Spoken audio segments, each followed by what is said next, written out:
அதுக்கப்புறம்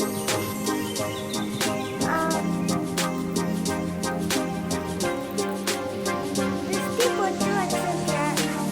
எங்கள் அப்பா இதில் அழகாக இருக்காங்க. அதுக்கப்புறம் ஐஷேடோ பேலட் இருக்கு. எங்கள் அப்பா உங்களுக்கு எந்த கலர் பிடிக்கும்னு கேட்டேன். எங்கள் அப்பா பர்பிள் சொன்னாங்க. ஸோ எங்கள் அப்பாவுக்கு ஐஷேடோவில் நான் பர்பிள் கலரே போட்டிருக்கேன்.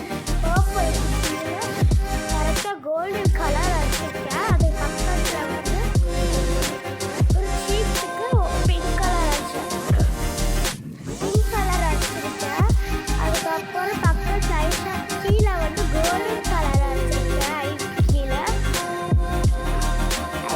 அதுக்கப்புறம் சைட்ல எல்லாம் blue colour and green colour வச்சுருக்கேன். ப்ளூ வித் க்ரீன் மயில் அழகாக பண்ணியிருக்கேன். அதுக்கப்புறம் ஏதாச்சும் குறை இல்லைன்னு பார்த்தேன். அதுக்கப்புறம் கம்மல் குறையா இருந்துச்சா, ஸோ ப்ளூ கலரில் கம்மல் வச்சிட்டேன்.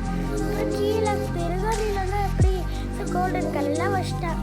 அதுக்கப்புறம் எங்கள் அப்பாவுக்கு ஒரு மூக்குத்தி வைக்கலைன்னா என்ன, எப்படி மூக்குத்தியும் வைக்கணும்ல, அதனால் மூக்குத்தியும் வச்சிட்டேன். அதுக்கப்புறம் bye guys, wish you all. Okay, தான் எங்கள் அப்பா output. Bye. Oh my God.